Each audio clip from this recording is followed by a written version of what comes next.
ಇನ್ನು ನಟ ದರ್ಶನ್ ಅವರನ್ನು ಹೇಗಾದರೂ ಮಾಡಿ ಜೈಲಿಂದ ಹೊರತರಲು ಪತ್ನಿ ವಿಜಯಲಕ್ಷ್ಮಿ ಹರಸಾಹಸ ಪಡ್ತಾ ಇದ್ದಾರೆ. ಆದರೆ ಅವರ ಪ್ರಯತ್ನಕ್ಕೆ ಫಲ ಸಿಗ್ತಾ ಇಲ್ಲ. ಇದರ ಮಧ್ಯೆ ವಿಜಯಲಕ್ಷ್ಮಿ ರಾಜ್ಯದ ಪ್ರಬಲ ರಾಜಕಾರಣಿಯೊಬ್ಬರನ್ನು ಭೇಟಿಯಾಗಿದ್ದಾರೆ. ಅದು ಕೂಡ ನಿನ್ನೆ ನಾನು ಭೇಟಿಯಾಗ್ತೀನಿ ಅಂತ DK ಶಿವಕುಮಾರ್ ಹೇಳಿದ ನಂತರ.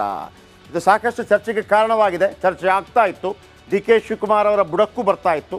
ಅದಕ್ಕಿಂತ ಮೊದಲು ಅವರು ಎಚ್ಚೆತ್ತುಕೊಂಡಂಗೆ ಕಾಣ್ತಾ ಇದೆ. ಅದರ ಬಗ್ಗೆ ಒಂದು ರಿಪೋರ್ಟ್.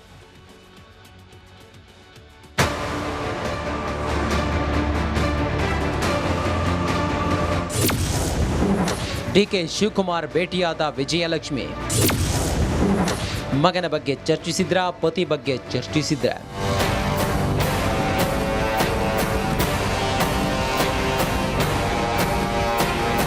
ದರ್ಶನ್ ಅದ್ಯಾವ ಜನ್ಮದಲ್ಲಿ ಅದೇನ್ ಪುಣ್ಯ ಮಾಡಿದ್ರೋ ಗೊತ್ತಿಲ್ಲ.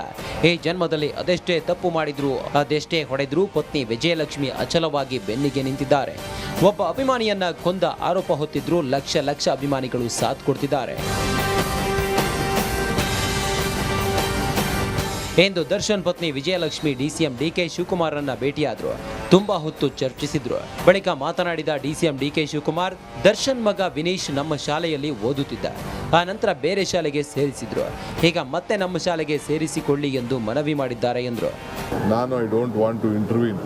ನಾನು ಪೊಲೀಸ್ ವಿಚಾರದಲ್ಲಿ ಇಂಟರ್ವ್ಯೂನ್ ಆಗಕ್ಕೆ ನಾನು ತಯಾರಿಲ್ಲ. ಪಾಪ ಮಗುಗೆ ಏನಾದ್ರು ನನಗೆ ಸಹಾಯ ಮಾಡೋಕ್ಕಾದ್ರೆ ನಮ್ಮ ಪ್ರಿನ್ಸಿಪಲ್ಗೆ ಹೇಳ್ತೀನಿ. ಹೋಗಿ ಅವರು ತಾಯಿ ಮಗ ಇಬ್ಬರು ಭೇಟಿ. ಸೊ ನಾನು ಹೋಮ್ ಮಿನಿಸ್ಟ್ರು ಅಲ್ಲ. ನನ್ನ ವ್ಯಾಪ್ತಿದು ಏನಾದ್ರು ಇತ್ತು ಅಂತಂದರೆ ಏನು ಅಂತ ನೋಡ್ಬೋದಾಯ್ತು. I don't want to intervene with that. ನೋಡಿ, ನಿನ್ನೆ ನಾನು ಕೆಂಪೇಗೌಡ ಜಯಂತಿ ಕಾರ್ಯಕ್ರಮಕ್ಕೆ ಹೋಗಿದ್ದೆ. ಅಲ್ಲೇ ನನ್ನನ್ನು ಭೇಟಿ ಮಾಡೋಕ್ಕೆ ಅವ್ರು ಬಂದಿದ್ದರು. ನಾನಲ್ಲಿ ಭೇಟಿ ಮಾಡೋಕ್ಕಾಗಲ್ಲ, ಹಂಗೆಲ್ಲ ಎಲ್ಲ ಕಡೆನೂ ಭೇಟಿ ಮಾಡೋಕ್ಕಾಗಲ್ಲ ಅಂತೇಳಿ ನಾನು ಭೇಟಿ ಮಾಡೋಕ್ಕೆ ಹೋಗಲಿಲ್ಲ. ಆಮೇಲೆ ನಾಳೆ ಮನೇಲಿ ಬೇಕಾದ್ರೆ ಬರ್ತೀನಮ್ಮ, ಬನ್ನಿ ಟೈಮ್ ಕೊಡ್ತೀನಿ, ಭೇಟಿ ಮಾಡಿ ಅಂತ ಹೇಳಿದೆ. ಪಾಪ ಅವರ ಮಗು ನಮ್ಮ ಸ್ಕೂಲಲ್ಲೇ ನಾನು ಹಿಂದೆ ಸೀಟ್ ಕೊಟ್ಟಿದ್ದೆ. ಅವ್ರ ಮಗುಗೆ ನಮ್ಮ ಸ್ಕೂಲಲ್ಲೇ ಓದ್ತಾ ಇತ್ತು. ಈಗೇನೋ ಮಗುನ ಬಿಡಿಸ್ಬಿಟ್ಟು ಬೇರೆ ಸ್ಕೂಲ್ ಸೇರಿಸಿದಾರಂತೆ. ಈಗ ವಾಪಸ್ ತಿರ್ಗಾ ನಮ್ಮ ಸ್ಕೂಲೇ ಸೇರಿಸ್ಬೇಕು. ಇನ್ನು 14-15 ವರ್ಷ ಅಂತೆ ವಾಪಸ್ಸು ನಮ್ಮ ಸ್ಕೂಲ್ಗೆ ಸೇರಿಸ್ಬೇಕು ಅಂತ. ನಮ್ಮಲ್ಲಿ ಸೀಟ್ ಏನೋ ಕೇಳಕ್ಕೆ ಹೇಳಿದ್ದಾರೆ. ನಮ್ಮ ಪ್ರಿನ್ಸಿಪಾಲ್ ಏನೋ ಒಪ್ಪಿಲ್ಲ ಅಂತ ಕಾಣ್ತದೆ. ಅದಕ್ಕೆ ಮಗುನ ವಾಪಸ್ಸು ನಮ್ಮ ಸ್ಕೂಲ್ಗೆ ಸೀಟ್ ಸೇರಿಸ್ಕೊಡಿ ಅಂತ ರಿಕ್ವೆಸ್ಟ್ ಮಾಡಕ್ಕೆ ಬಂದಿದ್ರು. ವಿಜಯಲಕ್ಷ್ಮಿ ಜೊತೆ ದರ್ಶನ್ ಸಹೋದರ ದಿನಕರ್, ನಿರ್ದೇಶಕ ಪ್ರೇಮ್ ಕೂಡ DK ಜೊತೆ ಮಾತುಕತೆ ನಡೆಸಿದ್ರು. ಬಳಿಕ ಮಾತನಾಡಿದ ಪ್ರೇಮ್, ವಿನೀಶ್ ಶಾಲೆ ವಿಚಾರ ಚರ್ಚೆ ಮಾಡಿದ್ರು. ದರ್ಶನ್ ವಿಚಾರ ಮಾತನಾಡಿಲ್ಲ ಅಂತ ಹೇಳಿದ್ರು. ವಿನೀಶ್ ಒಂದು ಸ್ಕೂಲ್ದು ಅಡ್ಮಿಷನ್ ಇತ್ತು.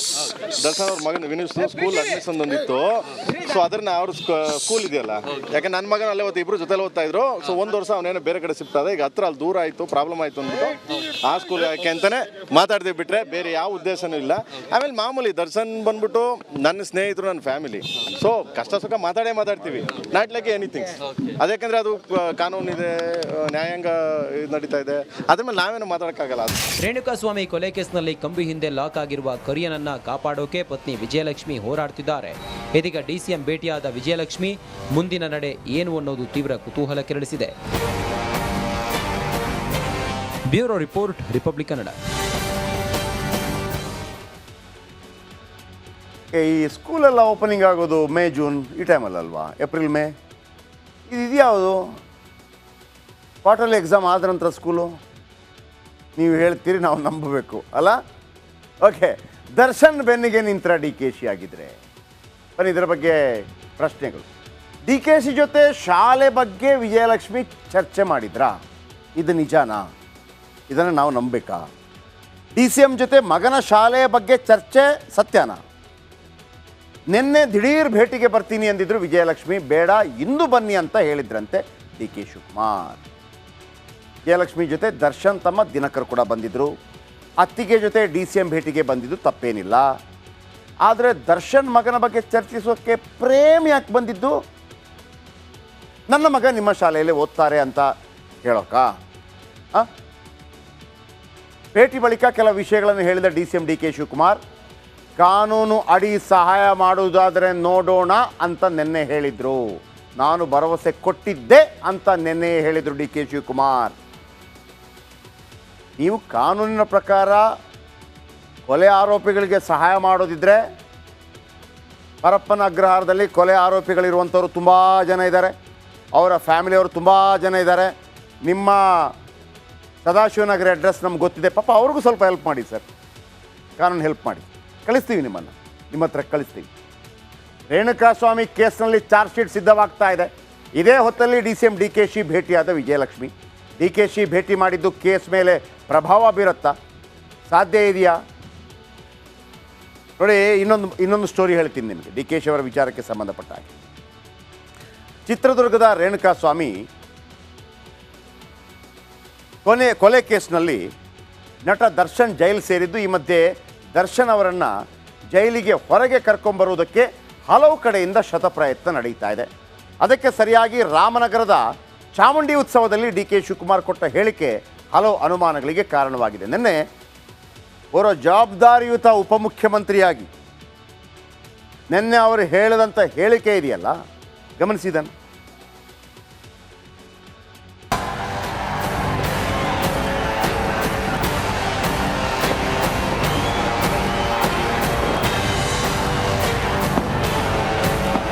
ಕೇಳ್ತಾ ಇದ್ದೀರಲ್ಲ ದರ್ಶನ್ ಕ್ರೇಜ್ ಹೇಗಿದೆ ಅಂತ.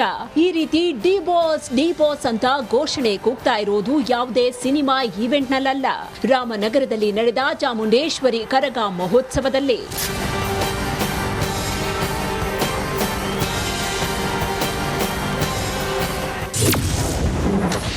ದರ್ಶನ್ ಬೆನ್ನಿಗೆ ನಿಲ್ತಾರ DK ಶಿವಕುಮಾರ್. ಅನ್ಯಾಯ ಆಗಿದ್ರೆ ಸರಿಪಡಿಸೋದಕ್ಕೆ ಪ್ರಯತ್ನ ಮಾಡ್ವೆ, ಆದ್ರೆ ನಾವು ಕಾನೂನಿಗೆ ಗೌರವ ಕೊಡಬೇಕು.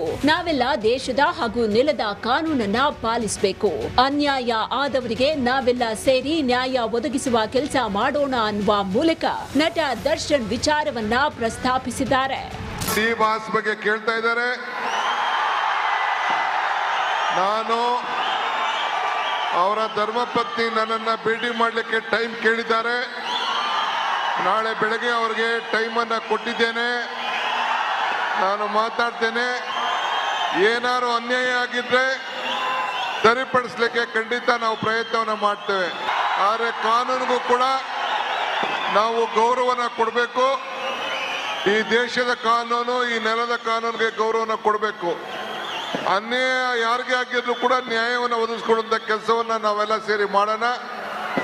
ತಾಯಿ ಚಾಮುಂಡಿ ನೊಂದಂತ ಜನರಿಗೆಲ್ಲ ಕೂಡ ಅನುಗ್ರಹ ಕೊಡ್ಲಿ ಅಂತೇಳಿ ನಾನು ತಾಯಿ ಚಾಮುಂಡಿಯಲ್ಲಿ ಪ್ರಾರ್ಥನೆ ಮಾಡಿಕೊಂಡು ನಿಮ್ಮೆಲ್ಲರ ಪ್ರೀತಿ ವಿಶ್ವಾಸಕ್ಕೆ ಮತ್ತೆ ನನ್ನ ಶಾಸ್ತ್ರಾಂಗ ನಮಸ್ಕಾರ. ದರ್ಶನ್ ಕ್ರೇಜ್ ಹೇಗಿದೆ ಗೊತ್ತಾ? ನಿನ್ನೆ ರಾಮನಗರದಲ್ಲಿ ನಡೆದ ಕರಗ ಮಹೋತ್ಸವದಲ್ಲಿ ಕಾಟೇರನ ಫ್ಯಾನ್ಸ್ ಹಾಗೂ ದುನಿಯಾ ವಿಜಯ್ ಸೇರಿ ಅದರ ಝಲಕ್ ತೋರಿಸಿದ್ರು. ನಿಮ್ಮೆಲ್ಲರ ಪ್ರೀತಿ ವಿಶ್ವಾಸಕ್ಕೆ ಈ ನಿಮ್ಮ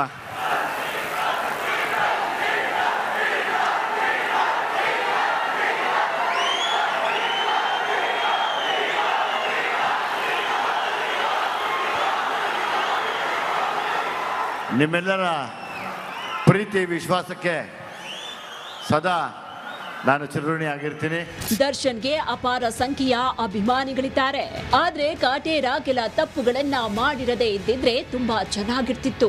ಮಹದೇವ್ ಸ್ವಾಮಿ, ರಿಪಬ್ಲಿಕ್ ಕನ್ನಡ, ರಾಮನಗರ.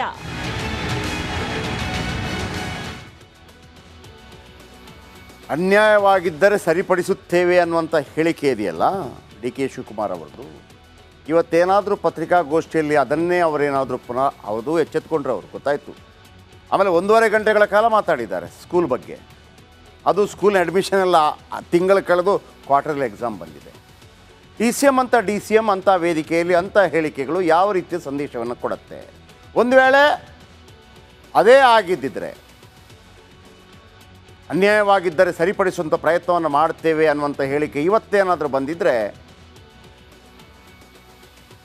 ಪರಪ್ಪನ ಅಗ್ರಹಾರದಲ್ಲಿ ಎಷ್ಟು ಜನ ಆರೋಪಿಗಳಿದ್ದಾರೆ, ಕೊಲೆ ಆರೋಪಿಗಳು, ಅವರ ಇಡೀ ಫ್ಯಾಮಿಲಿಗಳನ್ನು ನಾವು ಕಳಿಸ್ತಾ ಇದ್ವಿ ಸದಾಶಿವನಗರಕ್ಕೆ. ಇವ್ರಿಗೂ ಹೆಲ್ಪ್ ಮಾಡಿ, ಎಲ್ರಿಗೂ ಹೆಲ್ಪ್ ಮಾಡಿ. ಅನ್ಯಾಯವಾದವರಿಗೆ DK ಶಿವಕುಮಾರ್ ಅವರೇ ಅನ್ಯಾಯ ಆಗ್ತಾ ಇದೆ, ಕಳೆದ 3 ತಿಂಗಳಿಂದ ಗೃಹಲಕ್ಷ್ಮಿ ಬಂದಿಲ್ಲ, ಹೋಗಿ ಅನ್ಯಾಯದವರಿಗೆ ಸಹಾಯ ಮಾಡಿ. ಶಿರೂರು ದುರಂತದಲ್ಲಿ ಇನ್ನೂ ಕೂಡ 3 ಹೆಣಗಳು ಸಿಕ್ಕಿಲ್ಲ, ಅದರ ಬಗ್ಗೆ ಮಾಡಿ. ಕೇರಳದವರು ಬಂದು ಆ ಅರ್ಜುನನಿಗೆ ಬೇಕಾಗಿ ಎಂಥ ಪ್ರಯತ್ನಗಳನ್ನು ಮಾಡ್ತಾ ಇದ್ದಾರೆ. ಅಲ್ಲಿ ನಮ್ಮ ಮುಖ್ಯಮಂತ್ರಿಗಳ ಜೊತೆ ಮಾತನಾಡಿ ಮಿಲಿಟರಿ ತರಿಸ್ತಾರೆ. ನಮ್ಮದೇ ಜನ ಅಲ್ಲಿ ಕೊಚ್ಚಿ ಹೋದಾಗ ನೀವೆಲ್ಲ ಹೋಗಿದ್ರಿ? ಎಚ್ ಡಿ ಕುಮಾರಸ್ವಾಮಿ ಬಂದಾಗ ಮಿಲಿಟರಿ ತಗೊಂಬನ್ನಿ ಅಂತೇಳಿ ಆಮೇಲೆ ಅಲ್ಲಿ ಮೂದಲಿಸ್ತೀರಿ. ಇಲ್ಲಿ ಕೊಲೆ ಆರೋಪಿಗಳಾಗಿ ಒಳಗೆ ಹೋಗಿರೋರಿಗೆ ಸಪೋರ್ಟ್ ಮಾಡ್ತೀವಿ ಅಂತ ಹೇಳ್ತೀರಿ. ಏನು ಸಂದೇಶ ಕೊಡ್ತೀರಿ ಡಿ ಕೆ ಶಿವಕುಮಾರ್ ಅವರೇ? 3 ತಿಂಗಳಿಂದ ಬಂದಿಲ್ಲ ರೀ ಗೃಹಲಕ್ಷ್ಮಿ, ಯಾರು ಕೇಳೋರಿಲ್ಲ. ನೆರೆ ಬಂದಿದೆ, ಯಾರು ಕೇಳೋರಿಲ್ಲ. ಹೆಣ ಬೀಳ್ತಾ ಇದೆ, ಹೆಣ ಸಿಕ್ಕಿಲ್ಲ. ಕೇರಳದವರು ಅಲ್ಲಿ ಬೊಬ್ಬೆ ಹೊಡಿತಾ ಇದ್ದಾರೆ, ಕೇರಳದವರು ಬಂದು ಅಲ್ಲಿ ಜೆಂಡಾ ಹೊಡಿದ್ದಾರೆ, ಅಲ್ಲಿ MLAಗಳು ಬರ್ತಾ ಇದ್ದಾರೆ. ನಮ್ಮವರನ್ನು ಕೇಳೋರು ಯಾರೂ ಇಲ್ಲ. ಅದೇ ಜನಗಳಿಗೆ ಹೋಗಬೇಕಾದ ದುಡ್ಡನ್ನು ಎಲೆಕ್ಷನ್ಗೆ ಖರ್ಚು ಮಾಡ್ತೀರಿ. ಇಡಿ ತನಿಖೆ ಬಂದಾಗ ಇಡಿ ಮೇಲೆ FIR ಮಾಡಿಸ್ತೀರಿ. ಮತ್ತೆ ಜನರನ್ನ ಕಾಯೋರು ಯಾರು?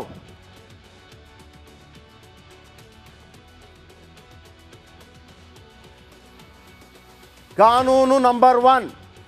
ಕಾನೂನಿನ ಅಡಿಯಲ್ಲಿ ಪ್ರಧಾನಮಂತ್ರಿ ಆಗಲಿ, ಮುಖ್ಯಮಂತ್ರಿ ಆಗಲಿ, ಸ್ಟಾರ್ ಆಗಲಿ, ಸೂಪರ್ ಸ್ಟಾರ್ ಆಗಲಿ ತಪ್ಪು ಮಾಡಿದ್ರೆ ಕಾನೂನಿನ ಅಡಿಯಲ್ಲೇ ಶಿಕ್ಷೆಗಳಾಗಬೇಕು. ನೀವೇನು ಅನ್ಯಾಯವನ್ನು ಸರಿಪಡಿಸೋದು? ಮಣ್ಣಾಂಗಟ್ಟಿ.